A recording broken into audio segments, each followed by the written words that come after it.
I was 19 when I watched my brother get handed the keys to his first car, a gleaming blue sedan with leather seats that my parents bought with the college fund they'd promised was mine. Before we jump back in, tell us where you're tuning in from, and if this story touches you, make sure you're subscribed, because tomorrow I've saved something extra special for you. We're investing in his future, my mother said, not meeting my eyes as I stood on our porch, clutching my community college acceptance letter. My father clapped my brother Ryan on the shoulder. "He's going to make something of himself," he said, the unspoken comparison hanging in the air between us. I remember the weight of that moment, how it pressed against my chest until I couldn't breathe. Not because it was unexpected, my entire childhood had been a series of moments just like this one, but because it was the final confirmation of something I'd always known but never wanted to believe. In my family, I was the afterthought. The backup plan. The safety net they'd never need. But here's where my story really begins. Not with that car, or the countless other gifts my brother received while I worked double shifts at the local diner. No, it starts exactly 2 years later, when I finally gathered the courage to tell them I was moving to Seattle to pursue a degree in architectural design. My dream since I was 12. Architectural design? My father laughed, actually laughed, right at our kitchen table. "That's for people with connections, with money, people like your brother." He gestured toward Ryan's university pennant hanging above the fireplace. "You're smart enough to know what's realistic, Olivia." I looked down at my hands, calloused from years of working jobs they never acknowledged, strong from carrying, hopes they never supported. "I've saved enough," I said quietly. "I got a partial scholarship." My mother sighed, that familiar sigh, the one that always preceded disappointment. "Sweetheart, be reasonable. Your place is here. You can keep helping. With the family business, it's secure." Secure. Their favorite word for me. Not ambitious, not talented, just secure, like a lock on a door they never planned to open. That night, I packed everything I owned into 2 suitcases and a backpack. Not in secret. I wasn't running away. I was 21. I was choosing myself, finally. When morning came, I wheeled my luggage down the stairs and set it by the front door. "So that's it? You're abandoning your family?" My father's voice was cold. Nothing like the warm pride he used when talking about Ryan's business degree. "I'm not abandoning anyone," I replied, my voice steadier than I felt. "I'm building something for myself."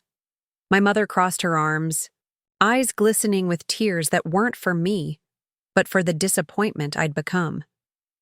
"When you fail, and you will fail, Olivia, don't expect us to be your safety net. You're choosing this." "Yes," I said. "I am choosing this." I still remember the sound of our front door closing behind me, not slammed in anger, but shut with quiet finality. I didn't look back at the 2-story colonial where I'd grown up feeling invisible. I just walked down the driveway, past my brother's empty parking spot. He was already at his internship, the one my father had arranged through a golf buddy, and toward the bus stop that would take me to the airport. I had exactly $3,112 to my name, 2 suitcases of belongings, and a one-way ticket to Seattle. And that's how the girl they never believed in disappeared from their perfectly planned suburban Connecticut life. The girl who was never good enough, never worth the investment. The girl who was told to stay small would soon build something too big for them to ignore. Landing in Seattle with nothing but hope and determination isn't the pretty scene they show in movies. It's raining. Of course it's raining. And the hostel I'd booked for my first week looks nothing like the photos online. The walls are thin, the shared bathroom always has a line, and I sleep with my backpack clutched to my chest, holding my laptop and the few precious mementos I couldn't leave behind. That first night, I curled under scratchy blankets and thought about calling home. Not because I wanted to go back, but because the silence of my phone was deafening. No texts asking if I'd landed safely. No missed calls from a worried mother. Nothing. It was as if the moment I chose myself, I ceased to exist for them. I didn't cry. I'd done enough of that growing up, trying to understand why my achievements, valedictorian, state art competitions, perfect attendance, were merely expected while Ryan's C+ grades were celebrated with dinners out. Instead, I opened my laptop and applied to every entry-level position at architectural firms I could find. The thing about being invisible in your own home is that it teaches you to be self-sufficient. I'd learned to cook for myself by 9, to do my own. Laundry by 10, to manage my own schedule by 12. While Ryan was being chauffeured to soccer practice, I was taking public buses to my part-time job at the library. They thought they were teaching me humility. Instead, they were teaching me independence.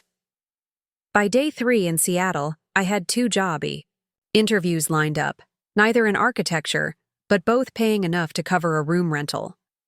By day 5, I had a position as an administrative assistant at a small real estate office. The pay was minimal, but they were flexible with my community college schedule, where I'd enrolled in night classes for architectural drafting. "You have a good eye," my boss Marcus said after I'd reorganized the listing photos for the company website. "Have you thought about getting into staging or design?" I didn't tell him about the sketchbooks filled with building designs that I'd been creating since middle school. About how I used to ride my bike to construction sites just to watch structures take shape. About the aptitude tests that pointed to spatial reasoning as my strongest skill. I just nodded and said, "I'm working on it." That first year was a blur of 16-hour days. Admin work from 8-5, classes from 6-10, homework until midnight, then up at 6 to do it all again. I moved from the hostel to a shared apartment with 3 other students. A tiny bedroom barely big enough for a twin bed and desk, but it was mine. No one questioning my choices. No one reminding me of my limitations. Once a month, I'd check social media to see my brother's updates. Ryan at graduation with my beaming parents. Ryan starting his job at my father's friend's investment firm. Ryan getting engaged to his college girlfriend in a proposal my parents clearly helped plan. I didn't comment. I didn't like the photos. I just looked and then logged off, reminding myself that their approval wasn't my goal anymore. 18 months into my Seattle life, I got my first real break. One of the real estate agents needed emergency help staging a high-end property for an open house. The professional stager had canceled last minute, and on a whim, Marcus suggested me. "You've got a knack for this stuff," he said, handing me a company credit card and a modest budget. "Just make it look like someone with money would want to live there." I'd never had someone put that kind of trust in me before. It terrified and exhilarated me. I stayed up all night researching current design trends, creating mock-ups, planning every detail. When I finished staging the 3-bedroom Craftsman the next day, even I was surprised at the transformation. The house sold for 15% above asking price. The selling agent, Elaine, pulled me aside afterward. "Who did the staging?" she asked, impressed. When I admitted it was me, she raised an eyebrow. "You're wasted as an admin. Come work for my team. I need someone with your eye." Just like that, I went from answering phones to helping design and stage properties for one of Seattle's top-selling real estate teams.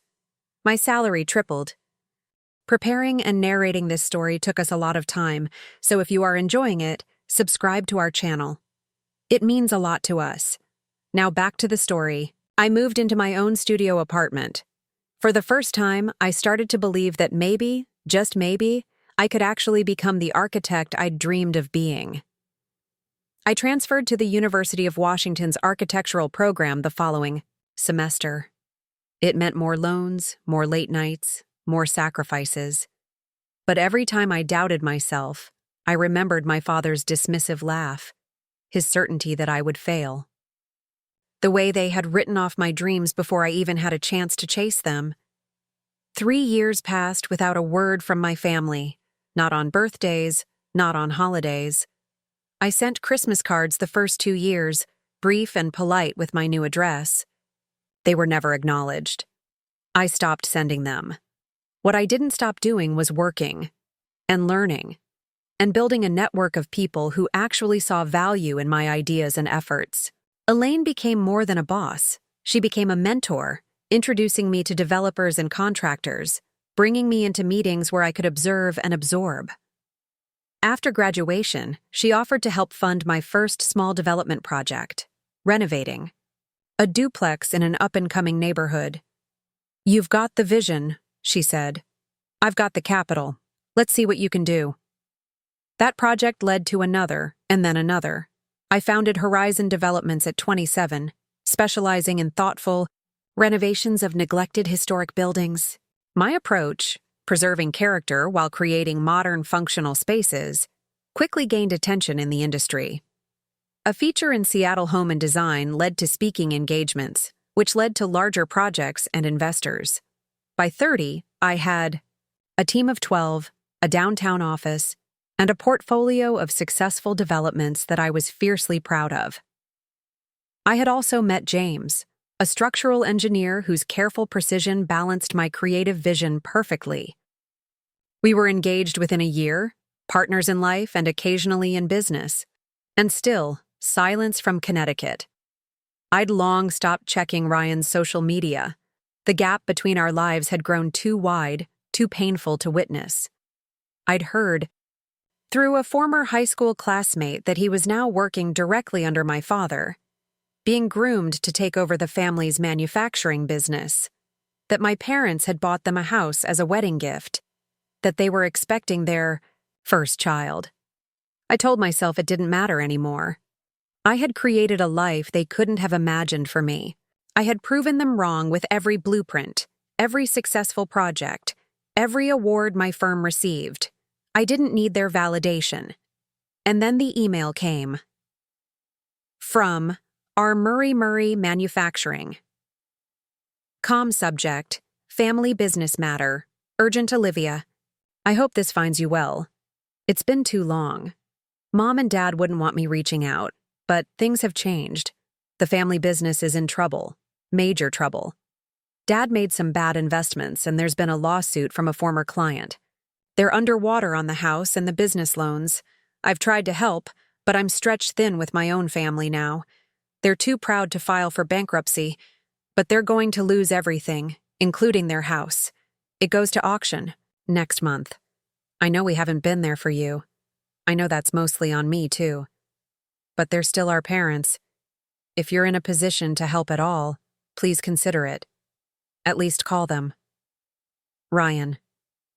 I stared at my screen for a long time, feeling a strange hollow sensation in my chest. Not satisfaction, not even anger anymore. Just emptiness. The people who had so carefully invested everything in their son's future while dismissing their daughters had gambled it all away. The cosmic irony wasn't lost on me. For 3 days, I said nothing to anyone about the email. Not to James, not to Elaine. I just carried it with me. This heavy knowledge that the family who had deemed me the least worthy investment was now looking for a bailout. On the 4th day, I made a decision. I called our company's research team. I need information on a property going to auction in Greenwich, Connecticut, I said, reciting my childhood address. Full history, current valuation, zoning restrictions, everything. When the file landed on my desk the next morning, I wasn't prepared for how seeing my old home in clinical professional terms would affect me. Property taxes 3 years overdue. Second mortgage taken out 5 years ago. Market value declined due to deferred maintenance. Photos showing the once pristine colonial-looking, tired and neglected, just like I had been. I closed the file and made 2 phone calls, one to our East Coast partner firm, one to my lawyer. 2 weeks later, I boarded a plane to Connecticut, the first time I'd returned in 9 years. I didn't tell my parents I was coming. I didn't respond to Ryan's email. This wasn't about reconciliation. This was about closure. The auction was held in the grand ballroom of a downtown Hartford hotel. I sat in the back, sunglasses on, catalog open to lot for 37, the 4-bedroom colonial at 145 Maple Avenue, Greenwich. Starting bid, $425,000, a fraction of what it had been worth in its prime. I recognized my father immediately, despite the stooped shoulders and grayed hair. He sat near the front with my mother, both dressed in the kind of careful, pressed clothing meant to disguise financial distress. They held hands tightly, and even from a distance, I could see the tension in their posture. Ryan sat beside them, his face drawn with worry. When lot number 37 came up, there were only 2 other bidders interested, a developer looking for teardowns and an investor seeking rental properties. Neither was particularly aggressive. I waited until they had both placed initial bids before raising. My paddle. $500,000, I said clearly, my voice carrying across the suddenly quiet room. My father turned, scanning the crowd for the new bidder. His eyes passed over me without recognition. The developer countered, $525,000. I raised my paddle again. $600,000. A murmur ran through the crowd. The property wasn't worth that, much in its current condition. The developer frowned, clearly reassessing. The investor shook his head and lowered his paddle. $625,000, the developer offered, his final attempt. I didn't hesitate. $750,000, I said, my voice steady. The room went silent. The auctioneer looked at me, then at the developer, who was already packing up his notes. $750,000 going once, going twice. Sold to bidder number 29. I stood, removing my sunglasses, and walked toward the front to complete the paperwork. As I passed the row where my family sat, I heard my mother's sharp intake of breath, felt my father's stunned gaze, caught Ryan's wide-eyed disbelief. I didn't acknowledge them. I continued to the auctioneer's table, signed the necessary documents, and arranged for payment. Only when everything was complete did I finally turn to face the family I'd left behind. My mother had aged more than I expected, the worry lines around her eyes now deep crevices. My father looked smaller somehow, diminished without the authority his money and position had always given him. Ryan looked the same, just more polished, more adult. This was the first time I'd seen him since I was 21. Olivia, my mother, whispered, taking a step toward me. What are you doing here? Buying a property, I replied evenly. That's what I do now. I develop real estate. My father's face cycled through confusion, disbelief, and then something like hope. You bought our house? To help us? To give it back? The assumption was so perfectly in character that I almost laughed. Of course he would think that his forgotten daughter had come to rescue them, that even after years of silence, I would still be that reliable safety net they'd tried to shape me into. No, I said quietly. I bought it because it's a solid investment, in a desirable area. The structure is sound despite the neglect. It has good bones. But where are we supposed to go? My mother asked, tears forming in her eyes. I looked at Ryan. I believe that's a question for your son. The one you invested everything in. My father's face hardened. After all we did for you? Did for me? I cut him off, my voice still calm but firm. Let's be clear about what you did. You taught me that I wasn't worth investing in. That my dreams weren't realistic. That my place was small and secure and out of the way. I looked around at the ballroom, at the paperwork in my hand, at the life they'd lost and the one I'd built. But here's what else you did. You taught me to be self-sufficient, to expect nothing from anyone, to build with my own 2 hands what others might have been handed. I reached into my jacket and pulled out a business card, handing it to Ryan. My company is converting the property into a scholarship housing program for young women pursuing careers in architecture and engineering. The Murray Women in Design Initiative. When it's complete, I'll need someone local to help manage it. If you're interested, call that number. Ryan took the card, looking stunned. Liv, I have a flight to catch, I said, stepping back. The property manager will contact you about vacating timelines. Standard procedure is 30 days. As I walked away, my mother called after me, her voice breaking. Olivia, please. We made mistakes. We didn't see what you could become. I paused and turned back one last time. That's right, I said softly. You didn't. But I did. The sunshine outside the hotel was bright, almost blinding after the dimness of the ballroom. I slipped my sunglasses back on and took a deep breath of Connecticut air, no longer heavy with expectation and disappointment, just clean and clear. My phone buzzed with a text from James. How did it go? I looked back at the hotel doors, where my family had not followed me, where they remained, huddled together, facing the consequences of their choices just as I had faced mine years ago. It's done, I typed back. I'm coming home. Because that's what I had built over these 9 years.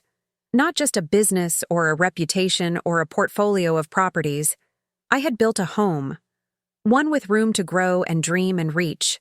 One with a foundation solid enough to weather any storm. One where I was never invisible, never an afterthought, never just a safety net. I had built exactly what they said I couldn't. And in the process, I found something they never gave me. The certainty that I was enough, exactly as I was. The house on Maple Avenue would become something new now, a launching pad for other young women with dreams too big for small minds to comprehend. The irony wasn't lost on me.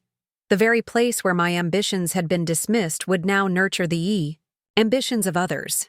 As my plane took off that evening, I didn't look down at the Connecticut landscape disappearing beneath me. I looked forward, toward the Seattle skyline waiting on the other side of the country, toward the projects on my desk, toward James and our future together. They had given everything to my brother and left nothing for me. So I built everything for myself, and discovered that was the greatest gift of all. Seattle welcomed me with a week of relentless rain, the kind that soaks through your clothes and settles into your bones. My hostel room smelled of mildew and other people's disappointments, but it was mine. The first space that belonged entirely to me. I marked the calendar on my phone. Day 1. The weight of complete independence hits you differently when you're alone in a city where no one knows your name. It's not the romanticized freedom they show in movies. It's terrifying. That first night, I lay on a lumpy mattress listening to strangers' conversations through paper-thin walls and wondered if I'd made a catastrophic mistake. My bank account displayed a number that seemed to shrink with every glance. $3112 remained after, paying for a week's lodging. In an expensive city like Seattle, that wouldn't stretch far. Morning came with purpose. I'd researched coffee shops with free Wi-Fi within walking distance and arrived at Cascade Brew just as they opened. I ordered the cheapest item on the menu, plain coffee, no extras, and claimed a corner table where I could spread out my resume and job search notes. The barista, a woman with silver-streaked hair and kind eyes, refilled my cup twice without charging me. Job hunting? She asked during the second refill. I nodded, embarrassed at how obvious my situation must have appeared. My daughter went through the same thing last year, she said. It's tough out there. Good luck. Small kindnesses mean everything when you're starting over. I remembered her name, Diane, and made sure to thank her properly before leaving 4 hours later with 3 job interviews lined up. The first interview was at a small, architectural firm. I'd applied mostly out of hope rather than expectation, knowing my community college credits and lack of connections made me severely underqualified. The interviewer, a man with wire-rimmed glasses and a pressed shirt, glanced at my portfolio with practiced disinterest. Your sketches show promise, he said, closing the folder before he'd even seen half of them. But we're looking for someone with more. established credentials. I nodded, unsurprised. I understand. Thank you for your time. The second interview was at a high-end furniture store. They needed a sales associate, and my knowledge of design principles could be an asset, they said. The pay was commission-based, no guaranteed income, no security. I took their card and said I'd think about it. The third interview changed everything. It wasn't even for a position I'd applied to directly. I'd submitted my resume to a general posting for administrative assistance at Rivers Real Estate Group, thinking it would at least provide stable income while I took night classes. But when I arrived, the receptionist directed me to a different office than I expected. Marcus is looking for someone who can help organize their listing database, she explained. He saw your resume mention design experience and thought you might be a good fit. Marcus Rivers was nothing like I'd imagined a real estate broker would be. In his late 40s, with rumpled clothes and reading glasses perched on top of his head, he greeted me with a firm handshake and an apologetic smile. "Sorry for the bait and switch," he said, gesturing toward a chair across from his cluttered desk. "But when HR forwarded your resume, I noticed you had some design background. Our database is a disaster. Photos mislabeled, listings poorly organized. We need someone with an eye for detail who understands what makes properties appealing." I sat straighter. I could definitely help with that. He pushed a laptop toward me. "Show me. Here's our current system. What would you change?" For the next 20 minutes, I reorganized a sample listing, explained how photos should be sequenced to tell a property's story, and suggested a tagging system that would make searches more intuitive. Marcus watched with growing interest, occasionally nodding or asking questions. When I finished, he leaned back in his chair. "When can you start?" The salary he offered wasn't impressive, but it was steady. More importantly, it came with flexible hours that would accommodate my planned night classes at the local community college. "There's one more thing," I said, gathering my courage. "I want to continue my education in architectural design. I'll need some evenings free for classes." I braced for rejection, for the familiar dismissal of my architectural ambitions. Instead, Marcus shrugged. "No problem. We can work around your class schedule. This office empties out by 6 most days anyway." Just like that, I had stability. Not glamour, not wealth, but enough to start building. I accepted on the spot, and when I left Rivers Real Estate that afternoon, I felt something I hadn't experienced in years: possibility. My new beginning came with logistical challenges. I couldn't afford to stay at the hostel indefinitely, but apartment listings within my budget looked increasingly grim. Seattle's housing market was ruthless, especially for someone with no rental history and minimal savings. After a week of discouraging property viewings, I found myself back at Cascade Brew, scrolling through Craigslist with increasing desperation. "Still haven't found a place?" Diane asked, appearing with another free refill. I shook my head.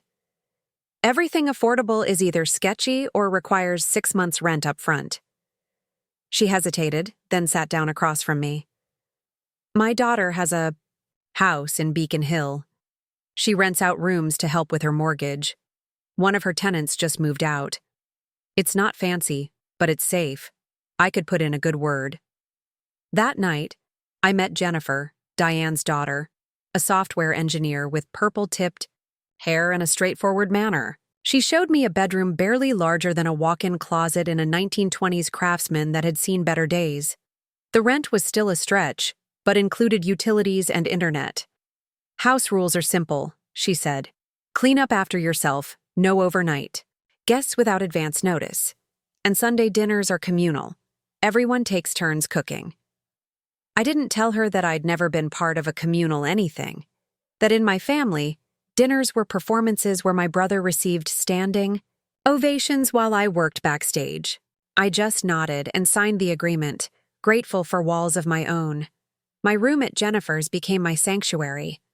I painted it pale blue with supplies found on clearance, installed floating shelves from a second-hand store, pinned architectural sketches directly onto the walls, something that would have earned stern disapproval in my parents' home. For the first time, I lived in a space that reflected me. The other roommates were an eclectic mix. Zoe, a nursing student with an infectious laugh, Kenji, a quiet bassist who practiced late at night with headphones, and Taylor, a paralegal with an encyclopedic knowledge of true crime podcasts. They accepted me without question, without comparison to anyone else. When I mentioned during my first Sunday dinner that I was pursuing architectural design, no one laughed or dismissed it as unrealistic. Instead, Zoe asked to see my sketches. Kenji suggested architects who might inspire me. Taylor offered to look over any scholarship applications for legal loopholes. This casual support, the assumption that of course I could be an architect, felt foreign, exhilarating, dangerous to believe. My days fell into a demanding rhythm.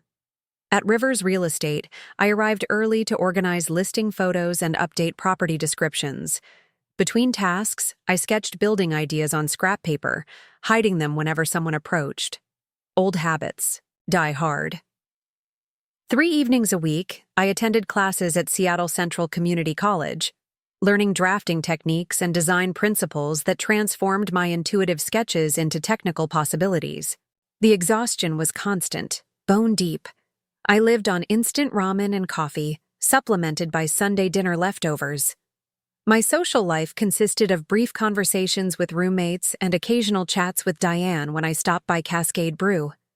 I didn't date, didn't explore Seattle's famous attractions, didn't do anything that didn't directly advance my education or career. 3 months into this routine, Marcus called me into his office. I entered nervously, already rehearsing explanations for the architectural magazines I'd been reading during lunch breaks. "The Henderson listing," he said without preamble. "The photos aren't working. We've had it on the market for 6 weeks, with barely any interest." I knew the property he meant, a mid-century home with stunning bones but dated fixtures. The current photos emphasized all the wrong elements. "The problem isn't the house," I said carefully. "It's how we're presenting it." Marcus raised an eyebrow. "Explain." Words tumbled out before I could second-guess myself. "The current photos focus on the outdated kitchen and bathrooms, which are fixable issues. They barely show the vaulted ceilings, the incredible natural light, or the original hardwood floors. The staging is working against the home's best features. If we rearranged the furniture, adjusted the lighting, and retook the photos to highlight the architectural elements instead of the cosmetic problems, we could attract buyers who appreciate mid-century design." I waited for dismissal, for a reminder to stay in my lane. Instead, Marcus pushed a set of keys across his desk. "Show me. The house is empty today. Take whatever you need from the staging warehouse. Just have it ready for an open house this weekend." I stared at the keys, not quite comprehending. "You want me to restage the entire house?" "You said you could make it better. Prove it." That afternoon, I walked through the Henderson house alone, seeing not what it was, but what it could be. I sketched a plan, rated the company's staging warehouse for mid-century pieces that complemented the architecture, and spent 14 straight hours transforming the space. I pulled existing furniture away from walls to create conversation, areas that highlighted the open floor plan. Removed heavy drapes to showcase the wall of windows overlooking Puget Sound. Added architectural books, minimalist art, and strategic lighting to draw attention to original details. When Marcus arrived to inspect my work the next morning, he walked through in silence, taking in each room with an expression I couldn't read. Finally, he turned to me. "How much do we pay you?" he asked. My stomach dropped. $42,000 annually. Not enough. He pulled out his phone and began typing. "I'm creating a new position, listing enhancement specialist. Salary starts at $60,000. It's yours if you want it." I blinked, certain I'd misheard. "I'm sorry. What?" "Olivia, You just turned our most stagnant listing into something that could be featured in a design magazine. I need you doing this for all our higher-end properties." He paused, studying me. "Unless you'd rather keep organizing the database?" "No," I said quickly. "I mean, yes. Yes, I want the new position." He nodded. "Good. The Henderson House is your project now. I want you at the open house this weekend. Wear something that says, 'I understand design.' You're part of what we're selling now." The Henderson House sold 3 days later for $50,000 above asking price. The buyers, a couple relocating from San Francisco, specifically mentioned the thoughtful staging that highlighted the home's architectural integrity. When Marcus handed me a commission check, my first ever, I didn't know whether to laugh or cry. "Get used to it," he said. "This is just the beginning." He was right. Within 6 months, I had staged a dozen more properties, each selling faster and for higher prices than comparable listings. My reputation spread beyond Rivers Real Estate. Other agents began requesting my services. Design blogs featured my before and after transformations. A local magazine included me in a 30 Under 30 feature about emerging talents in Seattle's design scene. I taped that magazine article inside my closet door where only I would see it. Sometimes, late at night, I'd open the door and stare at my own face looking back at me, still not quite believing that the girl whose dreams had been dismissed so easily could become someone worth recognizing. The money changed things, of course. It did. I moved from Jennifer's shared house to a small studio apartment of my own, registered for additional classes at the University of Washington, working toward credits that would eventually transfer into their architectural program. Bought professional-grade drafting supplies and a laptop powerful enough to run design software. But the most profound change wasn't financial. It was in how I carried myself, how I spoke about my ambitions without apologizing or minimizing, how I began to trust that maybe, just maybe, I did have something valuable to offer, something worth investing in, something they had been wrong about all along. 1 year into my Seattle life, I received a Christmas card from Ryan and his new wife. Inside, a formal photo of them standing with our parents in front of the family home. Ryan in an expensive suit, his wife proudly displaying a baby bump, our mother beaming. Our father's hand on Ryan's shoulder, that familiar gesture of approval. No personal note, no questions about my life. Just their address printed at the bottom and all 4 names signed in my mother's handwriting. I didn't display the card, didn't respond, but I didn't throw it away either. I tucked it into a portfolio along with my designs, my magazine feature, and my first semester grades, all A's. Evidence that I existed beyond their frame of reference, that I was building something they couldn't see from Connecticut. My path forward was clear now, illuminated by both determination and something newer, more fragile, belief in myself. The architectural program at the University of Washington would be my next challenge. After that, an internship with a firm that shared my vision for thoughtful, sustainable design. Eventually, my own practice. The journey would be long, difficult, full of obstacles they couldn't even imagine. But I had already survived the hardest part, walking away from everything familiar, from the people who should have believed in me first. The rest was just a matter of continuing to build, one careful decision at a time. 5 years can transform everything. The woman who stepped into the University of Washington's architectural department interview room bore little resemblance to the girl who had arrived in Seattle with 2 suitcases and wounded pride. My portfolio was substantial now, no longer just sketches, but professional staging work, technical drawings, and a letter of recommendation from Marcus that described me as transformative talent. The admissions committee reviewed my application with genuine interest rather than the dismissive glances I'd grown accustomed to in Connecticut. "Your pathway is unconventional," noted Professor Diane Winters, a slight woman with architectural glasses and a reputation for brutal honesty. "Community college, then working while completing prerequisites. Why not the traditional route? The question wasn't accusatory, merely curious. 5 years earlier, I might have apologized, might have constructed an elaborate justification, but I had outgrown the need to diminish my journey. I didn't have traditional support, I replied simply, so I built an unconventional foundation. She nodded, something like respect flickering across her features. 2 weeks later, I received my acceptance letter, along with a partial scholarship based on my portfolio and professional experience. I framed the letter, not out of vanity, but as testimony, evidence that paths exist beyond the ones prescribed to us by others. My life settled into a new rhythm. 3 days a week, I attended advanced architectural classes, absorbing everything from sustainable materials to historical preservation techniques. The other 4 days, I continued my work, with Rivers Real Estate, now heading a small team of stagers and photographers who implemented my vision across dozens of properties monthly.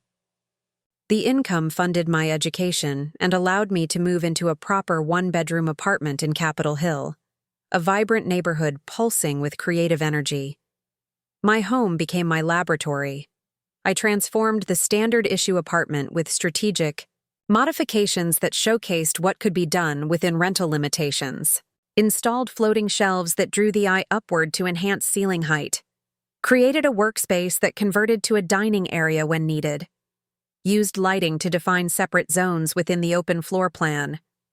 It wasn't just aesthetically pleasing, it was functional, a living demonstration of the design principles I believed in. Friends came gradually, naturally, not the immediate connections of college dormitories, but the more lasting bonds formed through shared passions and complementary strengths. Eliza, a structural engineering student who challenged my more fanciful design ideas with practical considerations. Thomas, an environmental science major who helped me understand sustainable building practices beyond buzzwords. Wei, a business student who taught me to think about architecture as both art and enterprise. We studied together, argued passionately about design philosophy, and occasionally remembered to have fun. Hiking to inspiration points around Seattle, attending gallery openings, or simply cooking elaborate meals in each other's modest apartments. These friendships came without the weight of history or expectation. They saw me as I was becoming, not as I had been defined. The University of Washington's annual design competition became my focus during junior year. The challenge: reimagine an abandoned waterfront warehouse into mixed-use space that served community needs while preserving historical elements. The prize: a prestigious internship with Bennett and Zhao, one of Seattle's most innovative architectural firms. For 3 months, I immersed myself in research, studying the warehouse's history, the neighborhood demographics, the environmental considerations of waterfront development. My concept emerged gradually: a 3-level space with a public market on the ground floor showcasing local artisans, affordable studio spaces for artists on the 2nd level, and a community education center at the top with views of Puget Sound. The design preserved the original brick exterior and exposed beams while introducing glass walls that connected interior activities with the surrounding environment. The night before submissions were due, I sat in my apartment surrounded by drafting materials, second-guessing every decision. The old voice crept in, my father's dismissive tone reminding me that architecture was for people with connections, with money. For a moment, I hesitated, wondering if I should submit a safer design, something less ambitious. My phone chimed with a text from Eliza. "Stop overthinking and submit the warehouse already. It's brilliant, and you know it." I smiled, grateful for friends who saw straight through my moments of doubt. The next morning, I submitted my design without further changes. 2 weeks later, Professor Winters called me into her office. I entered nervously, prepared for criticism. "Your warehouse submission," she said, gesturing to the rolled plans on her desk. "It's been selected as a finalist." I blinked. Really? Don't act surprised, she replied with characteristic directness. It's excellent work. The committee particularly appreciated your balance of practical community needs with historical preservation. The final presentation is next Friday. You'll have 20 minutes to defend your design before the judges and Bennett and Zhao representatives. I left her office in a daze, immediately calling Marcus to request the day off. His response was instantaneous. Absolutely not. You're not taking the day off. The entire office is coming to your presentation. This is a company event now. The morning of the presentation, I dressed carefully in a charcoal gray suit with simple architectural jewelry, brushed silver earrings shaped like small buildings, a gift from my roommates when I'd made the dean's list. My hands trembled slightly as I arranged my materials, but my voice remained steady as I presented my vision to the panel of judges and industry professionals. The warehouse was built in 1923, during a time when Seattle's waterfront was purely industrial. I began, unfolding the narrative of the building's past before transitioning to its potential future. But architecture isn't just about preserving history or creating something new. It's about bridging moments in time, honoring what came before while serving what communities need now.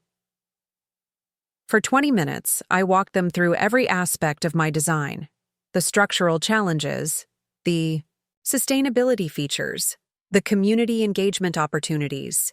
When questions came, I answered without hesitation, defending my choices with both technical knowledge and passionate conviction. As I gathered my materials afterward, a woman in a perfectly tailored blue suit approached. Olivia Murray? She extended her hand. Grace Bennett, I founded Bennett and Zhao. I tried not to visibly startle at meeting the legendary architect whose firm had transformed Seattle's skyline with innovative, environmentally conscious designs. Your presentation was compelling, she continued. Most students focus solely on aesthetics or functionality. You balanced both while considering the human experience of the space. That's surprisingly rare. Thank you, I managed. Your Lakeside Arts Center was actually one of my inspirations. The way you integrated the building with its natural surroundings while maintaining distinct purpose-driven spaces, it changed how I think about architectural boundaries. She smiled, seeming pleased by the specific reference. The competition results won't be announced until next week, but regardless of the outcome, I'd like you to come tour our firm. Bring your portfolio. I think you might be a good fit for our team. 3 days later, I received the call. My design had won. The Bennett and Zhao internship was mine, along with a scholarship that would cover my final year of architectural studies. When I hung up the phone, I sat in perfect silence, allowing the magnitude of the moment to wash over me. This wasn't luck or charity. This was earned. This was vindication. That night, I opened my laptop and navigated to my brother's social media page, something I rarely allowed myself to do anymore. Ryan's life unfolded in carefully curated images. His promotion to vice president at our father's company, the birth of his first child, the renovation of their colonial-style home, funded, according to the comments, by our parents as a surprise gift. The latest photo showed the entire family at a country club dinner, celebrating my father's business award. They looked happy, comfortable, exactly as I remembered them, just older. Part of me expected to feel bitter, to resent the advantages that continued to be heaped upon my brother while I fought for every opportunity. Instead, I felt something unexpected, genuine indifference. Their world, once the only reality I knew, now seemed small and distant, like looking at a diorama of a life I might have led. I closed the laptop without commenting, without reaching out. They existed in their Connecticut bubble, and I was building something real in Seattle. Our paths had diverged so completely that comparison no longer made sense. The Bennett and Zhao internship transformed my professional trajectory. I moved from theory to practice, from classroom concepts to real-world implementation. Grace Bennett became more than an employer. She became a mentor, the first woman in my life who modeled what architectural success could look like. Under her guidance, I contributed to actual projects: a waterfront revitalization, a sustainable housing development, a community arts center. "You have an unusual perspective," she noted during my 6-month review. Most early career architects either focus entirely on aesthetic innovation or get lost in technical details. You consistently consider the human element, how spaces affect the people who inhabit them. "Environments shape us," I replied, thinking of the stifling perfection of my childhood home. "I believe we have a responsibility to ensure they shape people for the better." She studied me thoughtfully. "I think you're ready for more responsibility. The Westlake Project needs someone with your sensibility." The Westlake Project was Bennett and Zhao's most high-profile commission that year, converting a historic hotel into mixed-income apartments while preserving its Art Deco character. Being assigned to the team was an honor rarely granted to interns. For the next 8 months, I worked longer hours than seemed humanly possible, absorbing everything from zoning regulations to historical preservation requirements to community engagement strategies. When the project won a prestigious Urban Renewal award, my name appeared in the credits. A small recognition, perhaps, but seeing Olivia Murray Project Contributor in the official documentation cemented something in me. I was no longer becoming an architect. I was one. Grace called me into her office the day after graduation. I arrived with my diploma still in its presentation folder, Master of Architecture, with honors. "Congratulations," she said, gesturing to the diploma. "Though I suspect that's not the most important thing you've earned these past few years." I smiled. The education matters, but the experience changed everything. Which brings me to this conversation. She pushed a folder across her desk. "We'd like to offer you a full-time position as a junior architect, with a focus on community-centered projects." The salary figure made me blink. It was generous, more than generous for a new graduate, even one with my internship experience.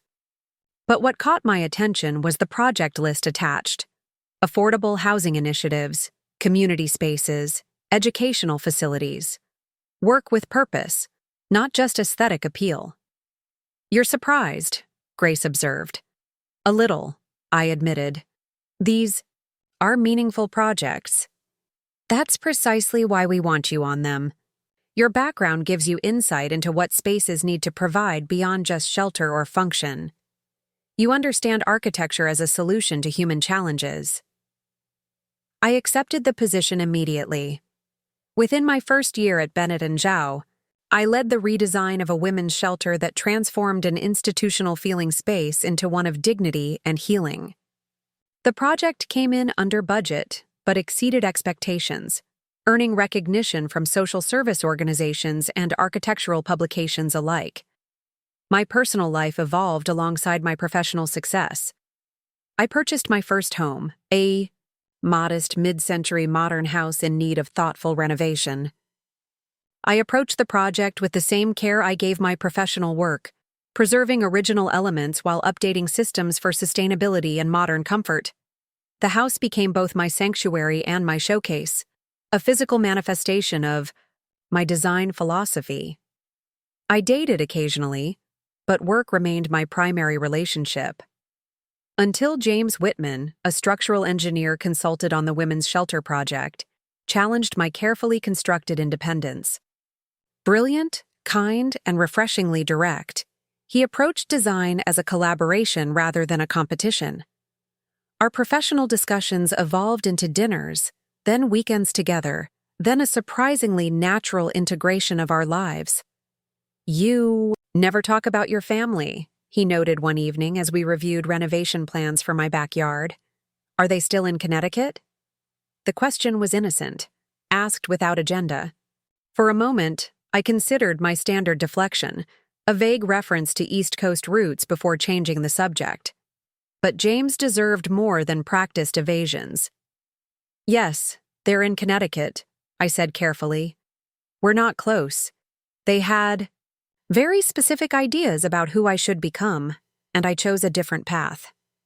He nodded, not pushing for details I wasn't ready to share. "Their loss," he said simply, before returning to our discussion of retaining walls and drainage solutions. His response, uncomplicated acceptance without judgment, loosened something in me. Over the following months, I shared more pieces of my history. The brother who received every advantage, the parents who dismissed my ambitions, the choice to leave with nothing rather than stay and become nothing. James listened without trying to fix the unfixable or excuse the inexcusable. He simply witnessed my truth, then held space for the woman I had become despite it all. With him, I learned that vulnerability wasn't weakness, but another form of strength. By 30, I had achieved more than my parents had ever imagined possible for me. My name appeared in architectural journals. My designs won awards. My renovation projects were featured in shelter magazines. I mentored young women pursuing design careers, particularly those without traditional support systems. Grace Bennett began discussions about a potential partnership track. I had proven them wrong in every conceivable way, yet their voices still visited occasionally in quiet moments, whispering that it could all disappear, that I didn't truly belong in this world I'd constructed. On difficult days, I would touch the walls of my home, run my fingers along the blueprints of my projects, or stand in spaces I had helped create. Tangible evidence that I had built something real and lasting.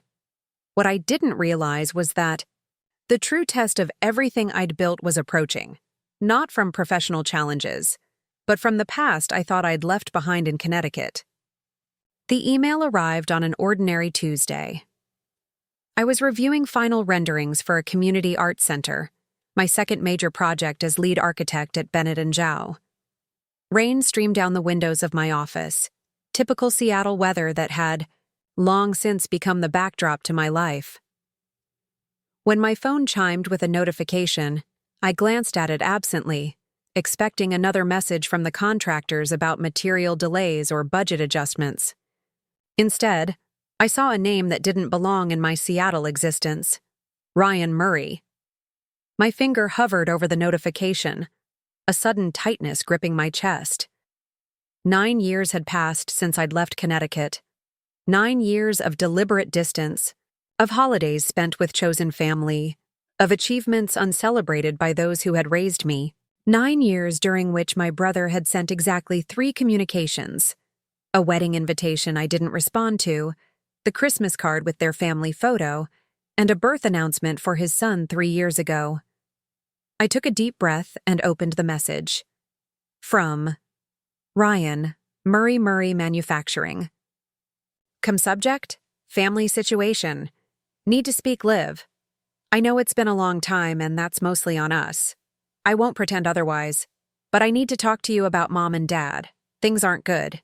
Dad's business is in serious trouble and they might lose the house. I wouldn't reach out if it wasn't urgent. Could you please call me? My number is the same. Ryan.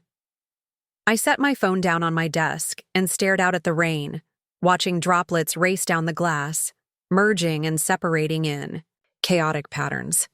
The familiar Seattle skyline blurred beyond, a world away from the Connecticut colonial where I'd learned I wasn't worth investing in. My first instinct was anger, sharp and clarifying.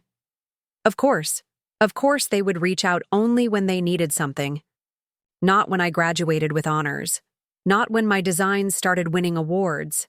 Not when I became the youngest lead architect in Bennett & Zhao's history. Only when their carefully constructed world began to crumble. My second reaction surprised me. Curiosity. What had happened to my father's business, once so successful he could fund my brother's every venture while telling me architectural school was an unrealistic extravagance? What had changed in their perfect Connecticut life that required reaching across the enormous gulf they themselves had created? I didn't call Ryan. Instead, I opened my laptop and typed Murray Manufacturing Connecticut into the search bar. The results painted a clear picture.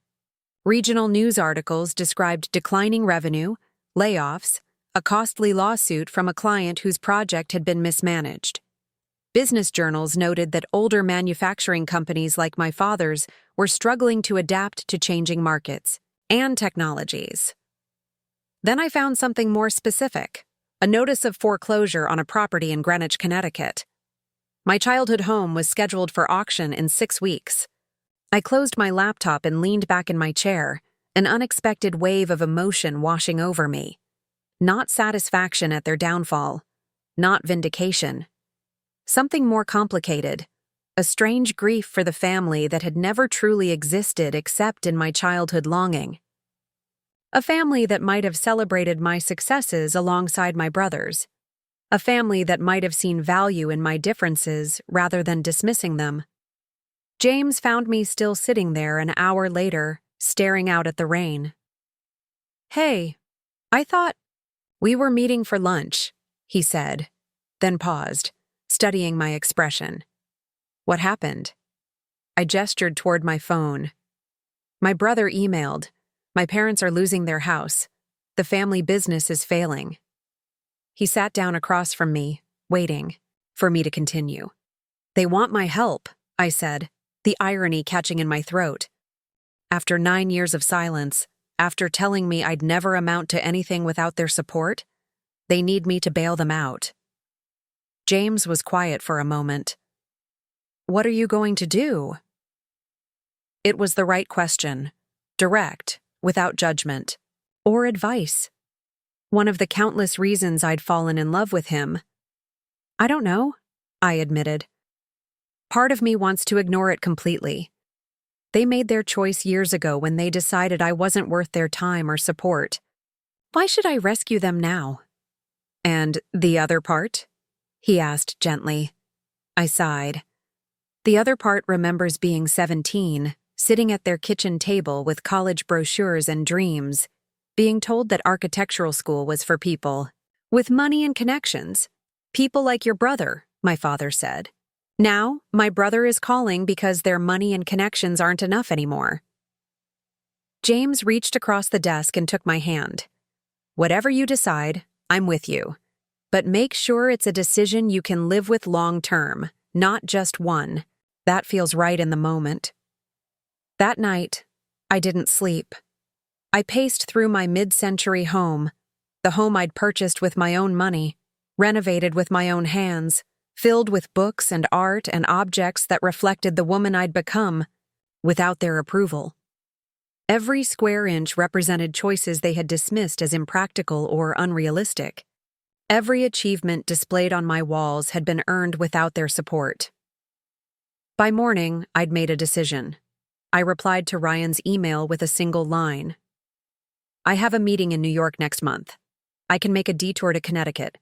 I'll let you know the details when they're finalized." It wasn't a complete lie. Bennett and Zhao did have a potential project in Manhattan, and Grace had mentioned I might need to visit. I could extend the trip by a day, see what exactly my family wanted, then return to my real life in Seattle with the past firmly back where it belonged. Grace approved the schedule adjustment without questions. "The clients won't be ready until Thursday anyway," she said. "Take Wednesday to handle your personal business. Just be sharp for the Morgan presentation the next morning." The 3 weeks before my trip passed in a blur of professional obligations. I finalized designs for the Arts Center, presented conceptual drawings for a sustainable housing development, mentored 2 new architects on our team. I focused on the life I'd built, the world I'd created for myself far from Connecticut's stifling expectations. Ryan texted once more. "Thank you, Liv. It means a lot. Let me know when you'll be here. We can meet at the house." I didn't respond immediately. The house. The same house where my father had laughed at my architectural ambitions, where my mother had sighed that familiar disappointed sigh when I announced my plans to leave, where my bedroom had remained bare of personality because posters damaged the walls, while Ryan's room overflowed with trophies and memorabilia, each item a testament to their investment in his future. "No," I typed finally. "Not the house. We'll meet at Westfield Cafe downtown, Wednesday at 2 p.m. The cafe was deliberate, neutral territory, public enough to discourage dramatic scenes, upscale enough to remind them that the daughter they'd dismissed was now successful enough to belong in such spaces. The Olivia they remembered would have felt out of place there, awkward and underdressed. The Olivia returning to Connecticut owned 3 similar establishments in Seattle. The flight from Seattle to New York gave me too much time to think. I flipped through architectural journals without absorbing the content, my mind replaying moments from my childhood, the stark contrast between my parents' reactions to Ryan's achievements and mine. The day they'd presented him with the blue sedan purchased with what had been promised as my college fund. The countless dinners where his future was discussed in detail while mine remained a vague, unimportant afterthought. I'd booked a rental car at LaGuardia, a sleek electric model that cost more per day than I'd had to my name when I first arrived in Seattle. The drive to Connecticut felt surreal, familiar landscapes appearing like scenes from someone else's life. I passed exits and landmarks that had once defined my world, each now diminished by the breadth of experiences that had shaped me since leaving. The Westfield Cafe occupied the ground floor of a renovated textile mill, its industrial bones softened by thoughtful design elements. I arrived 30 minutes early, selecting a corner table with a view of both the entrance and the river beyond, the wall of windows. I ordered a pour-over coffee and sparkling water, then waited, my heartbeat steady despite the significance of the moment. I spotted Ryan before he saw me. My brother looked both the same and utterly different, still handsome, in the conventional way that had always opened doors for him, but heavier now, his once confident posture burdened by something invisible. Behind him walked our parents, moving more slowly than I remembered, age and worry evident in their movements. My father scanned the cafe with the slightly dismissive gaze I remembered so well, a man accustomed to environments deferring to him rather than the reverse. My mother clutched her purse tightly, her eyes darting nervously. Neither appeared to recognize the poised woman watching them from the corner table. It was Ryan who saw me first, his step faltering briefly before he crossed the room. "Liv," he said, the childhood nickname strange in the mouth of this middle-aged version of my brother. "You look different." I stood to greet them, smoothing the lines of my tailored navy suit, a far cry from the thrift store clothes I'd left Connecticut in. "Ryan," I acknowledged, then turned to my parents. "Mom. Dad." My mother moved as if to embrace me, then hesitated, reading something in my posture that made her stop. She settled for an awkward pat on my arm. "Olivia, it's good to see you. You look well." My father extended his hand formally, as if greeting a business associate rather than his daughter. "Thank you for coming," he said stiffly. I gestured for them to sit, signaling the server for additional menus. "I have a flight to catch later this afternoon, so we should probably discuss whatever it is you wanted to talk about." The bluntness seemed to startle them. In the family I remembered, unpleasant realities were wrapped in layers of politeness, direct statements considered almost vulgar. But I had lived too long in a world where clarity was valued to revert to their coded communications. "Would you like to order first?" my mother asked, a delaying tactic I recognized from childhood discussions about report cards or permission slips. "I've already ordered, thank you," I replied. "Why don't you tell me what's happening with the house?" My father cleared his throat, discomfort evident in his rigid posture. "The business has experienced some setbacks," he began. "The market has changed.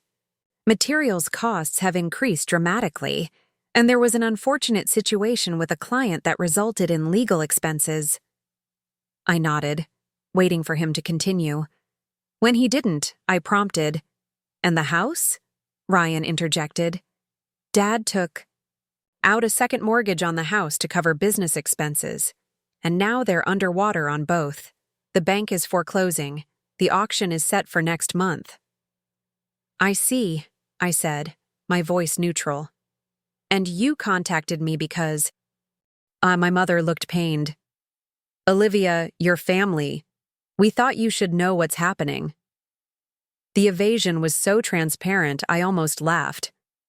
Mom, we haven't spoken in 9 years. You didn't contact me about family holidays or my birthday. Or when Grandma died. You didn't contact me when I graduated or when my work started winning awards. You contacted me now because you need something. My father's face flushed, a familiar sign of his temper rising. Now listen here. No, Dad. You listen, I interrupted, my voice remaining calm but firm. I left Connecticut with nothing but a suitcase and the clothes on my back because you made it clear I wasn't worth investing in. You told me architectural school was for people with connections, with money. You told me to be realistic. Now I'm a lead architect at one of the most prestigious firms on the West Coast, and suddenly you remember you have a daughter. So let's be honest about why I'm here. Silence fell over the table, heavy with 9 years of unspoken truths. The server approached with menus, then retreated hastily, sensing the tension. Finally, Ryan spoke. We need help, Liv. They're going to lose everything. Dad's business is bankrupt. The house is going to auction. They have nowhere to go. I took a sip of my coffee, using the moment to gather my thoughts. What about your house? The one they bought you as a wedding present? Ryan looked down. It's not. There are complications. The mortgage is in their name. It's part of the bankruptcy proceedings. Of course it was. They had overextended themselves to provide for my brother, just as they always had. So what exactly are you asking me for? I said, looking directly at my father. Do you want me to pay off your debts? Buy the house at auction? Give you money to start over? My father couldn't meet my gaze. My mother twisted her napkin in. Her hands. Ryan stared at the table. We thought perhaps you could help with a loan, my father finally said, the word loan clearly difficult for him to pronounce. Just until we get back on our feet. We would pay you back, of course. I studied the 3 people across from me, the family who had shaped me through both their excessive devotion to my brother and their casual dismissal of my potential. They had never expected me to succeed without them, had never imagined I might one day sit across a table, financially secure while they faced ruin. Why should I? I asked simply. My mother looked shocked. Because we're your parents, Olivia. Because family helps family. Family helps family, I repeated slowly. Is that what you did when I wanted to study architecture? When I needed support? When I was building a life from nothing in Seattle? That was different, my father said, a defensive edge creeping into his voice. You were being unrealistic. We were trying to protect you from disappointment. I shook my head. No, Dad. You weren't protecting me. You were protecting your idea of who I should be. You never once considered that I might succeed on my own terms. And have you? He challenged. Or are you just working for someone else's firm, drawing up someone else's ideas? The question revealed so much about his fundamental misunderstanding of my profession, my achievements, my life. In his world, success meant ownership, control, having your name on the building. He couldn't conceive of the collaborative nature of architectural work, the pride in seeing your designs become real spaces where people lived and worked and created. I'm the lead architect on projects worth millions of dollars, I said quietly. My designs have won national awards. I own my home outright. I have no debt. And yes, someday I might start my own firm. But right now, I'm exactly where I want to, be doing exactly what you told me was impossible. A heavy silence fell over the table. My coffee had grown cold, untouched during our conversation. So you won't help, Ryan finally said, disappointment evident in his voice. I studied my brother's face, the boy who had received everything while I received nothing, now a man facing the consequences of a lifetime of cushioned expectations. I didn't say that, I replied carefully. But I won't write a blank check. Based on family obligation. If you want my help, it will come with conditions. The auction house felt cavernous, its high ceilings amplifying every whisper, every nervous shuffle of papers. I sat in the back row, sunglasses on despite the indoor setting, a deliberate barrier between myself and the family seated 10 rows ahead. My parents hadn't seen me enter. They sat rigidly beside Ryan, my mother's shoulders curved inward as if physically bearing the weight of their imminent loss, my father's back ramrod straight, pride intact even as his world crumbled. 2 weeks had passed since our cafe confrontation. 2 weeks during which they'd attempted to negotiate, to leverage, what little emotional connection remained between us. My father had called once, his voice strained as he explained why the conditions I'd outlined were unreasonable and unnecessary. My mother had sent a long email reminiscing about my childhood achievements, as if suddenly remembering she'd once been proud of me. Ryan had texted daily updates about their deteriorating situation, alternating between guilt trips and desperate pleas. I had remained firm. My help would come with strings attached, not out of vengeance, but because I understood something they didn't. True change requires structural transformation, not just financial bandages. The auctioneer approached the podium, tapping his microphone. Ladies and gentlemen, we'll now proceed with Lot 37, a residential property at 145 Maple Avenue, Greenwich. 4-bedroom colonial on 12 acres. Opening bid is $425,000. A man in the front row raised his paddle. $425. Another paddle went up 3 rows behind him. $450. I watched my mother flinch with each increasing bid, her hand clutching my father's arm. The family home, the showcase of their success, the stage for countless dinners where my brother's achievements were celebrated while mine were overlooked, reduced to a bidding war between strangers. When the bidding reached $575,000, I raised my paddle. $600,000. Heads turned. My father scanned the crowd, his eyes passing over me without recognition. The initial bidder countered, $625. I raised my paddle again. $700,000. A murmur rippled through the room. The property wasn't worth that much in its current condition. The other bidders exchanged glances, clearly reassessing. $700,000 going once? Going twice? The auctioneer peered over his glasses. Sold to bidder number 42. I stood, removing my sunglasses, and walked toward the front to complete the paperwork. As I passed my family's row, my mother gasped audibly. My father's face went slack with shock. Ryan half rose from his seat, his expression hovering between disbelief and hope. I signed the necessary documents without acknowledging them, arranging for payment transfer and collecting the property information. Only when everything was finalized did I turn to face my family, now standing awkwardly in the aisle. Olivia. My mother whispered, tears brimming. You came back. You saved our home. My father stepped forward, his hand extended. We're grateful, of course. We can discuss repayment terms.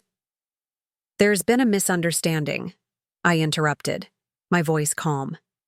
I didn't buy this house for you. The hope drained from their faces. Ryan frowned. But you said you'd help if we met your conditions. And I am helping, I replied. Just not in the way you expected. I handed them each a business card, thick cardstock embossed with the logo of Horizon Foundation, the nonprofit I'd established 2 years earlier to provide housing and educational support for young women pursuing careers in architecture and design. The house will be renovated and converted into a scholarship residence for 5 female architecture students from disadvantaged backgrounds. Each will receive housing, mentorship, and professional connections while completing their degrees. My father's face darkened. You're turning our home into some kind of dormitory? I'm turning a house that represents inequality into a space that creates opportunity, I corrected. The same opportunity I had to fight for alone. My mother clutched the card, her expression confused. But where will we go? What will we do? I withdrew an envelope from my briefcase. This contains information on a 2-bedroom condo in Stamford. It's paid for through the end of the year, giving you time to reorganize your finances. There's also information about financial counseling services and job placement resources for Dad. Ryan stared at me. That's it? After everything they did? For you growing up, you're giving them a rental and sending Dad to job placement? The irony of his statement hung in the air between us. Everything they did for me. The selective memory of families is a powerful thing. What they did, I said carefully, was teach me that I wasn't worth investing in, that my dreams were unrealistic, that my place was supporting others rather than building something of my own. I gestured to the documents in my hand. I'm not punishing them, Ryan. I'm making sure what happened to me doesn't happen to other young women with ambition but without support. My father remained silent, his pride wrestling with desperate circumstances. My mother dabbed at her eyes with a tissue. Ryan looked away, perhaps finally understanding the magnitude of the disparity in how we'd been treated. The condo is yours, if you want it, I continued, or you can make other arrangements, but my conditions stand. The house will serve its new purpose. I walked past them toward the exit, then paused. One more thing. The foundation is always looking for administrative support. If you're interested in being part of something meaningful, the contact information is on the card. Outside, Seattle's gray skies had been replaced by Connecticut's autumn brilliance. I breathed deeply, feeling a weight lift that I hadn't realized I'd been carrying. This wasn't about revenge or even justice. It was about transformation, turning something broken into something with purpose. My phone buzzed with a text from James. How did it go? I looked back at the auction house doors, where my family had not followed me. They remained inside, adjusting to a new reality, one where their daughter was not the afterthought, but the architect of their future. It's done, I replied. I'm coming home. Because that's what I had built in Seattle. Not just a career or a house or a relationship, but a home. One where I was valued. One where my vision mattered. One where the dreams they had dismissed became the foundation for everything that followed. When I boarded my flight back to Seattle that evening, I didn't look out the window at the Connecticut landscape disappearing below. I looked forward, toward the skyline that now included buildings I had helped design. Toward the future I had constructed, one deliberate choice at a time. They had given everything to my brother, assuming I would never amount to anything without their support. In proving them wrong, I had found something far more valuable than their approval. I had found my purpose. Up next, you've got 2 more standout stories right on your screen. If this one hit the mark, you won't want to pass these. Just click and check them out.